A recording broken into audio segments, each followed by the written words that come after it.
Hello everybody, it's Reddy, your holistic dentist. I'll be talking to you something very interesting about the relevance of nutrition and brain in relation to the dental patients and the surroundings.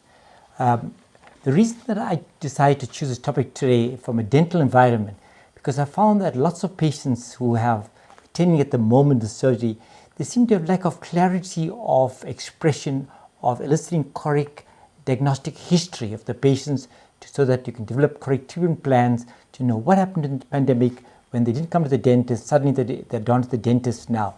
So I found that I was finding information and researching it, how to assist these patients so that they can give us correct information that we as dentists and dental fraternity can generate information that help us in execution of our treatment plans. So the first thing to understand that in the brain is known as the hungriest organ in the body, right? Though the brain makes up only 2% of the body mass, but it consumes 20% of the total energy that's the body absorbs from a total perspective.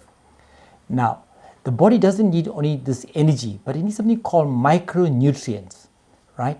So what's the relevance of the micronutrients? I want to refer to an article by Kimberly Wilson. She's a nutritionist as well as a childhood psychologist, and has written a book on how to build a healthy brain, which is now available in the marketplace. And she's highlighted that the importance of evidence to show that micronutrients prevents deficiencies and in terms of poor brain health, in terms of mental health, and how do you overcome that. So she said that in the article she referred to that important for us to look at not just standard intakes of foods, but look at the micronutrients like the omega-3s. She emphasized omega-3 critically is that because she found that the omega-3 is critical from conception to old age. So basically is that during the pregnancy period when the baby is being conceived, and at that point in time they find that the omega-3 plays a direct relationship. So for the mother to conceive optimally, she needs folic acid, she needs a B complex, she needs vitamin C, and she needs the omega-3 to prevent neural defects, what we know as spina bifida. The essential omega-3 acid, right, forms an integral part of structural building blocks of the brain cell.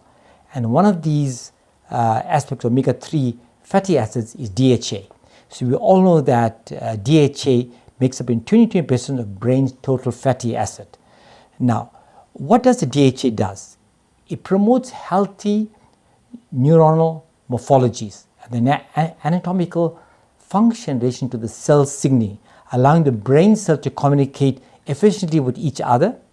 And for example, during pregnancy, between the mother and the fetal circulation, there is an optimal transition of that aspect that is necessary to promote optimal brain development and visual function. So, this omega-3 and 6 is found primarily in flaxseed and linseeds, but it's also found in some fish oils. So these critical factors of micronutrients affects integrally and functionally the development, the cognitive function of the child in terms of development.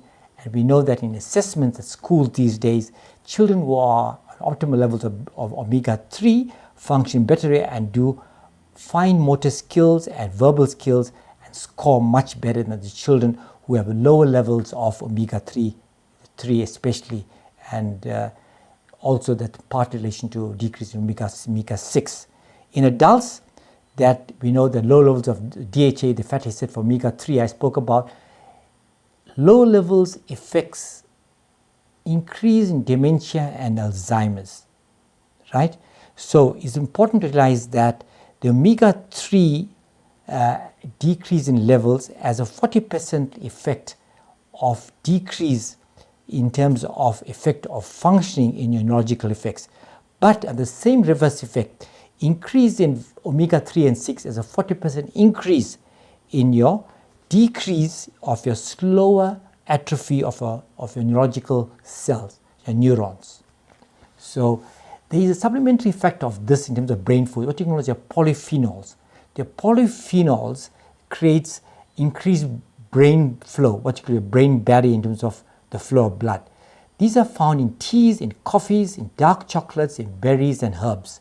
Now, this is a stimulus we found that as well, that creates less effects in depression and the severity of Alzheimer's. And it's important for us to realize that in a Western diet can have negative effects on brain function, which is embodied in high content of carbohydrates and sugary and refined foods. So the hungry brain can function not only with correct energy, but with the micronutrients that are necessary for optimal function.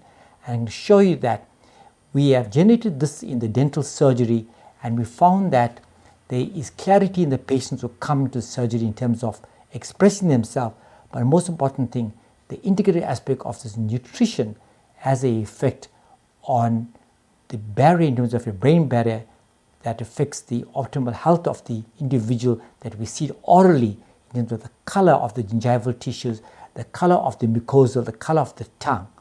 And these are indicators of the patient's optimal health or the correct nutrients in terms of your brain food. Thank you for listening, and would like you to like and subscribe the videos, and look forward to talk a little more about the brain function, how it affects you in the dental environment. Thank you.